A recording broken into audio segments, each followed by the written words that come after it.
Muchísimas gracias. Ya estamos en nuestro espacio dedicado precisamente a la conversación, a las entrevistas. Y hoy hemos invitado a Guillermo Vilela del Observatorio de Derechos Humanos en nuestro país. Así es que, Guillermo, muchísimas gracias. Bienvenido.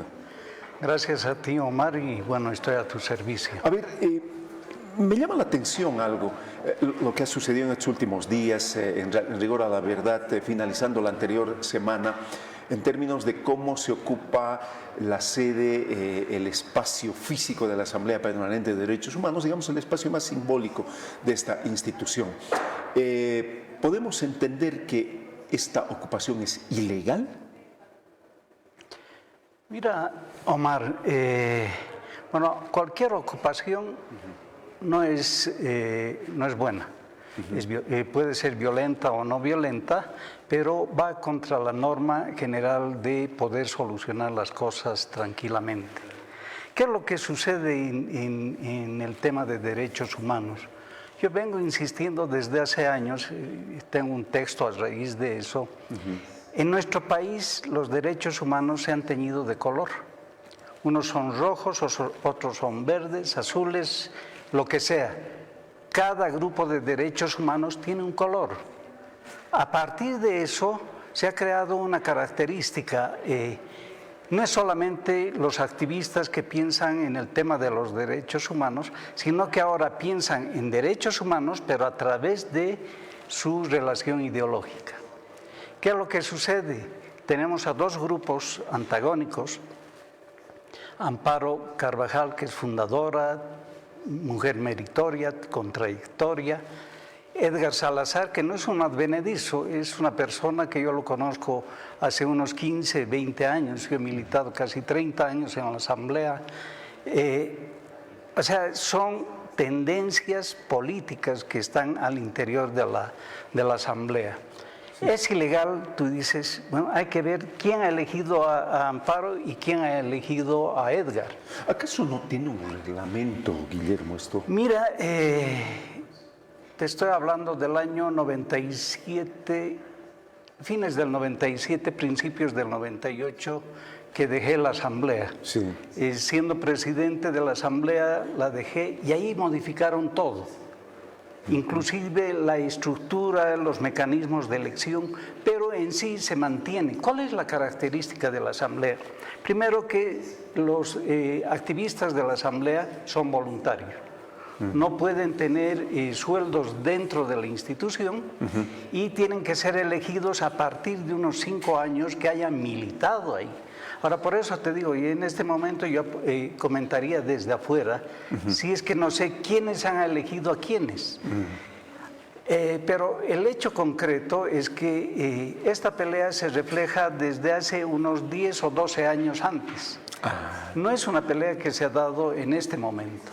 No es una pelea que es coyuntural, que se ha presentado y se ha dado en contra de. ¿Tiene de todas maneras la Asamblea de Derechos Humanos un reglamento entonces? Evidentemente. Ya. En el marco de ese reglamento, ¿cuál es su relación con el Estado? ¿Qué son las características de su relación? La Asamblea de Derechos Humanos es una organización no gubernamental.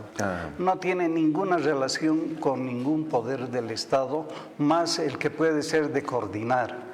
Pero cuando yo te decía al principio, Omar, este es un problema ideológico, más que de características de abuso o no abuso. ¿Por qué?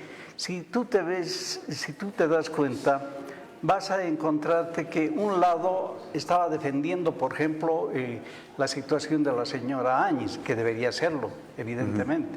El activista de derechos humanos defiende a moros y cristianos, pero defiende de la misma forma, defiende en el mismo nivel de compromiso. No se compromete solamente con un lado y abandona al otro. Y este lado ha defendido solamente un aspecto, que son los movimientos sociales, digamos. Entonces, ahí es un reflejo. Lo que ves en la sociedad boliviana, en la política, estás viendo en la Asamblea.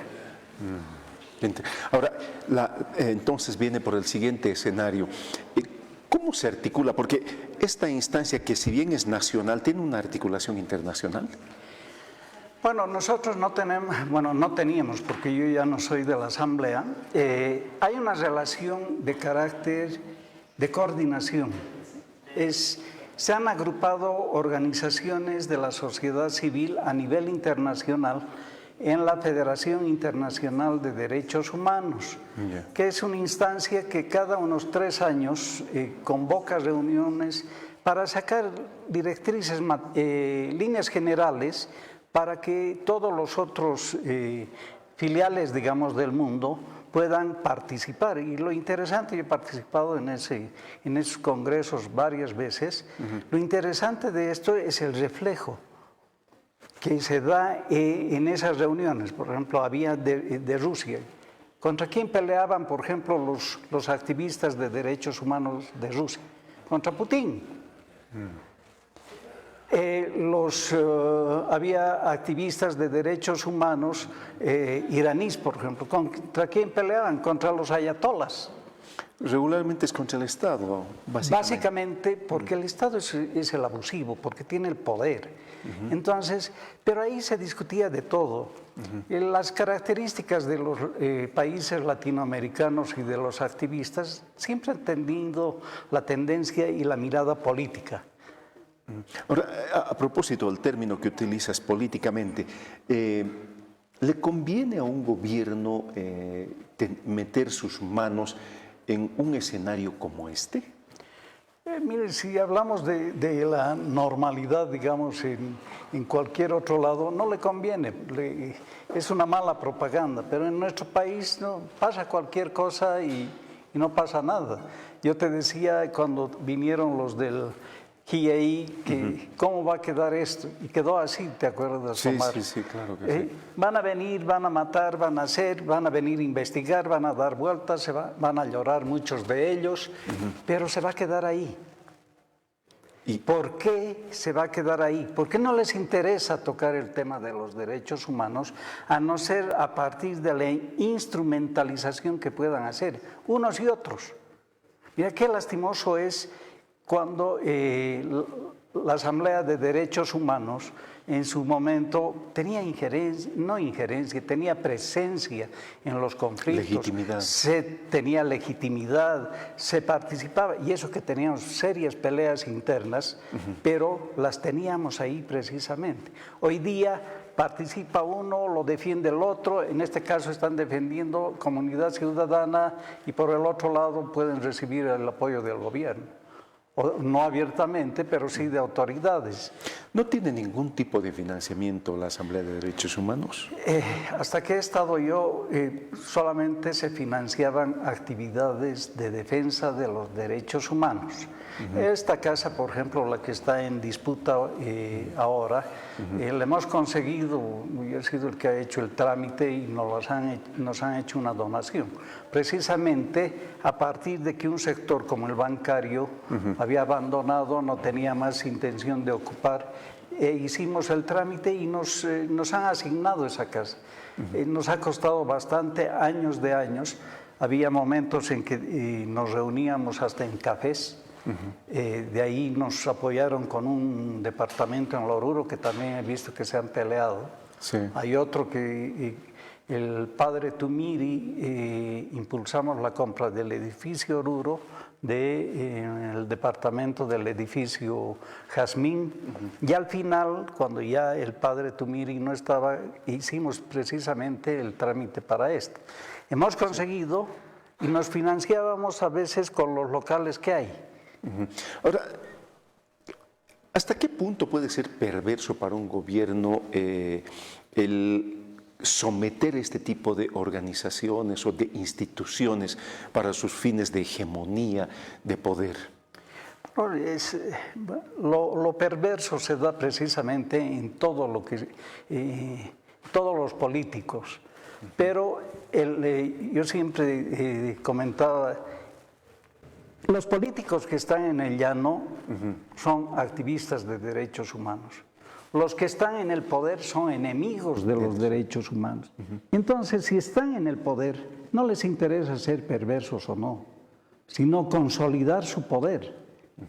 No les interesa si los derechos humanos han retrocedido para comenzar. Mira, se han estancado hace algunos años y han comenzado un retroceso terrible. Apoyando independencia en la Asamblea de Derechos Humanos estaría en cuestionamiento el defensor del pueblo de la misma. Es decir, comienza a generarse un retroceso fuerte y peligroso.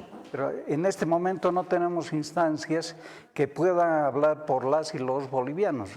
Antes iba uno de, ya sea de izquierda o de derecha, te guste o no te guste, tenías que escucharlo. Hoy día no, hoy día te votan allá.